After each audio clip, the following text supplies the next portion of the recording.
Hello, everybody, and welcome to Hammer's Chat. I hope you're good. Hope you're well. There's been some scuttlebutt, some tittle-tattle from David Moyes discussing, I was going to say the transfer of Declan Rice, but it's more alluding to the price which he could go for next summer if that were to happen. And it's been a conversation in the ecosphere, in the West Ham circles, and, we wanted to bring that conversation to you because it's an interesting conversation. It's the beginning of something that's going to run until next summer. I say the beginning of something. Obviously, the idea of Declan Rice leaving has been very prominent for a long time now. It's far from the beginning of that. But in this season's terms, it's sort of the beginning of that conversation going through until next summer. And so I sort of want to see where you're at, gauge where you're at, because I'm seeing some conflicting ideas on this. And I think it's always good to stop and take a moment to see sort of what the people are saying, so I understand fully when everyone shouts at me why I'm wrong, where they're coming from. So let's get to it. David Moyes did an interview with Sky Sports this week, a little video interview, and there wasn't much said in it whatsoever. It was a very nothingy thing, but it was one quote that everyone's pulled out and plastered everywhere. A, because it's the most interesting thing from the interview. I would say it's the only interesting thing from the interview, but also B, Sky Sports also clickbaited it with this quote. And so even if you didn't watch the interview or listen to the interview or read the interview, you've still probably seen this quote about on social media and stuff because it's everywhere. And it's this quote.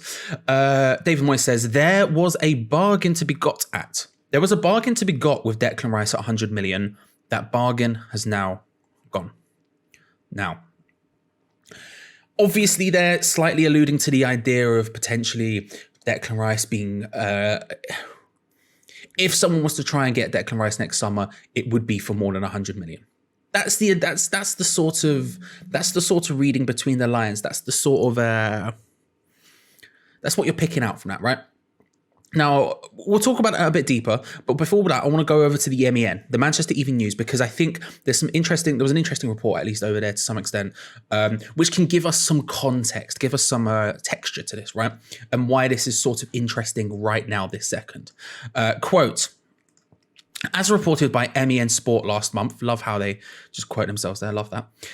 United have now pinpointed Rice, who played a formidable role in helping England reach the final of the European Championship during the summer, as their number one target to bolster their midfield options in 2022.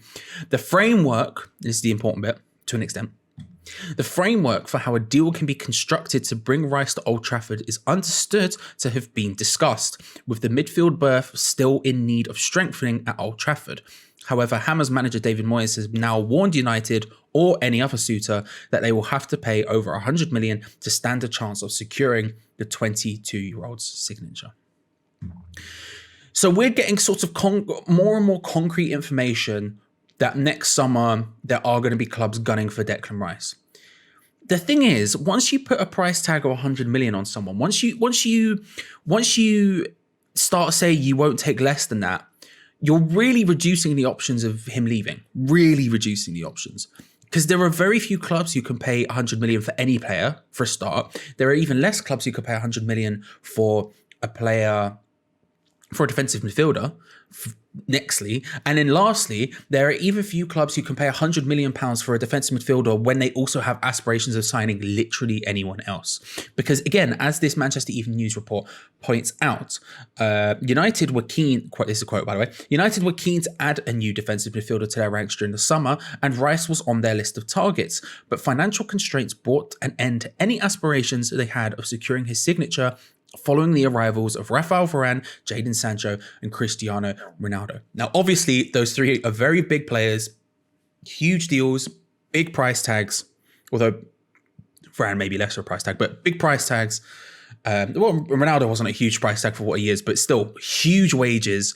It's going to put you in a financial burden, a financial pickle to where you might be able to go and pick up Declan Rice for 100 million. So, however,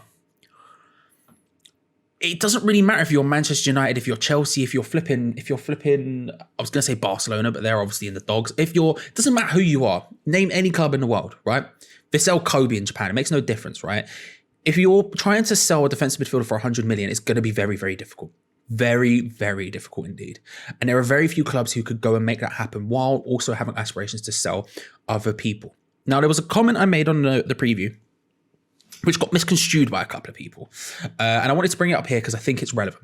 Now, before I start saying this, because this is stuff that could annoy you, I apologize for a start. I'm going to make some excuses first. I haven't slept. It's just gone 7 p.m. On the 25th as I record this video. I have been up since just before the watch along started on the 24th yesterday. I haven't slept.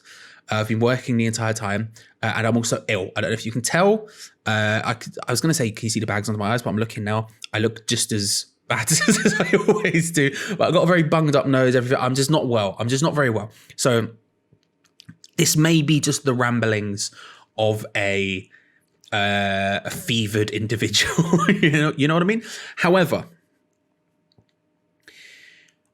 I said on the preview, Gio was asking me a question about whether or not I felt David Moyes was essentially lying about the team news and who's fit and who isn't. Is David Moyes playing a blinder was the question. And I offhandedly said, I don't think David Moyes has ever played a blinder. And people picked up on that being like, oh, you're not enjoying your season, blah, blah, blah, blah, blah.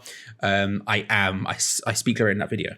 But what I meant by that is that I've always felt like David Moyes is kind of a little bit of a bullcrap merchant when it comes to talking specifically and saying things. I think he says stuff for the sake of saying stuff, for the sake of reputation. He's not necessarily, I don't want to say telling the truth, but he's just saying stuff for the, what's the word I'm looking for? He's saying stuff for the perception, I guess, of it, right?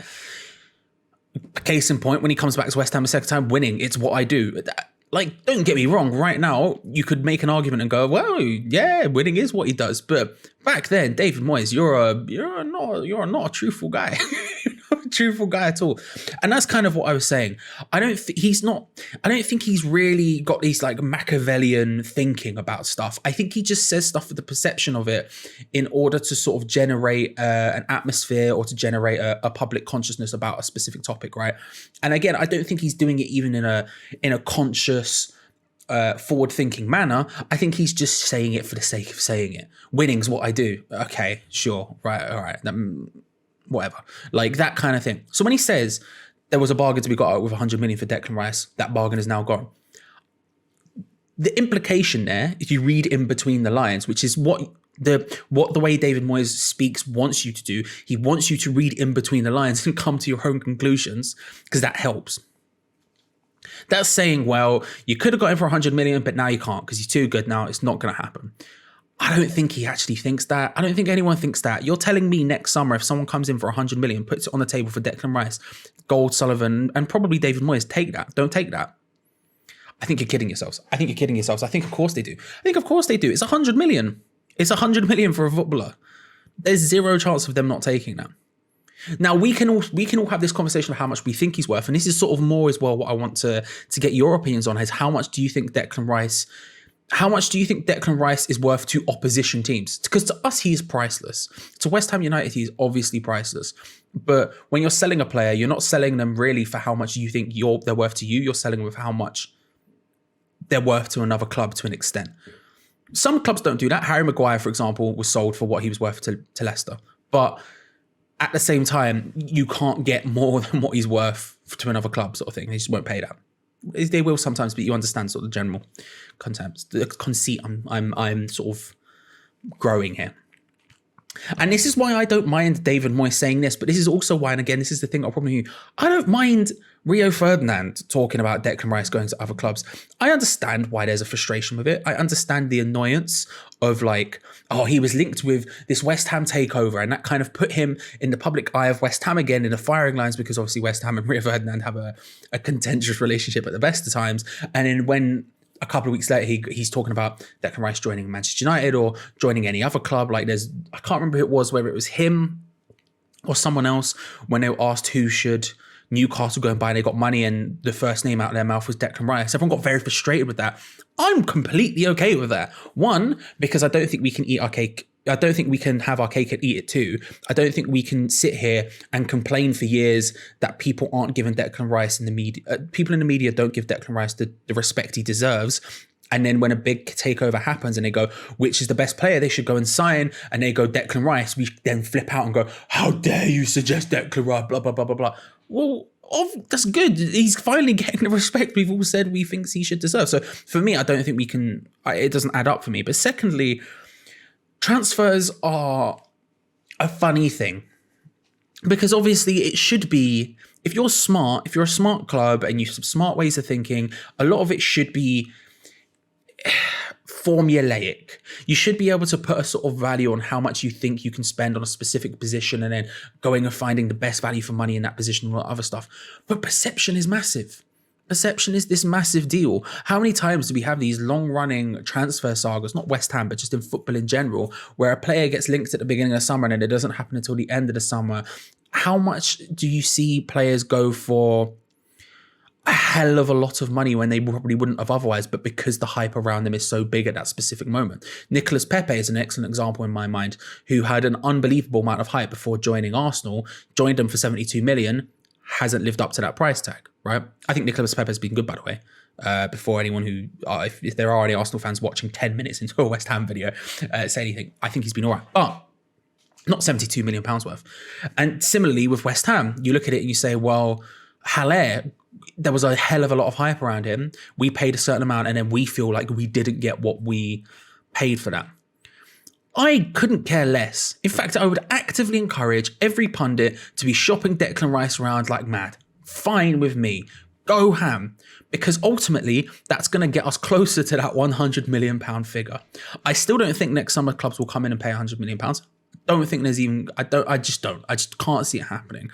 And especially if Declan Rice is sort of determined to become a box-to-box midfielder, if we continue to pursue this box-to-box midfielder idea, I don't think clubs will come in and pay £100 million for him because he's such a good defensive midfielder. He's genuinely unreal at being a stopper in that defensive area. His defensive awareness, his positioning, all of that stuff is so good. But going forward, he takes too many shots from range. It doesn't happen. It is what it is. So I don't think a club will come in for 100 million for Declan Rice. But if David Moyes keeps going on about how he's worth more than that, if Rio Ferdinand's shopping him about everywhere, if any other pundits are going, Newcastle should go buy Declan Rice, Manchester United should go buy Declan Rice, this player should buy Declan Rice, guess what? There's going to be a bidding war and we're going to get more money for him. Because again, I have resigned myself to losing Declan Rice. It sucks, but it's true. Hopefully, if we continue the season and we finish in the European spots again, Europa League, Champions League, that might actually be enough for Declan Rice to be content at staying for West Ham a year longer. But I've resigned myself to losing Declan Rice sooner rather than later. It's going to happen. He's not going to stay forever. And so at that point, I want the most amount of money possible for him because losing him could be a gateway to being able to get in a huge amount of money to invest heavily. With that money, we could get another defensive midfielder. We could get a left back. We could get a backup striker. All of this sort of stuff. We can invest heavily and make our squad, the whole squad, better by losing one player.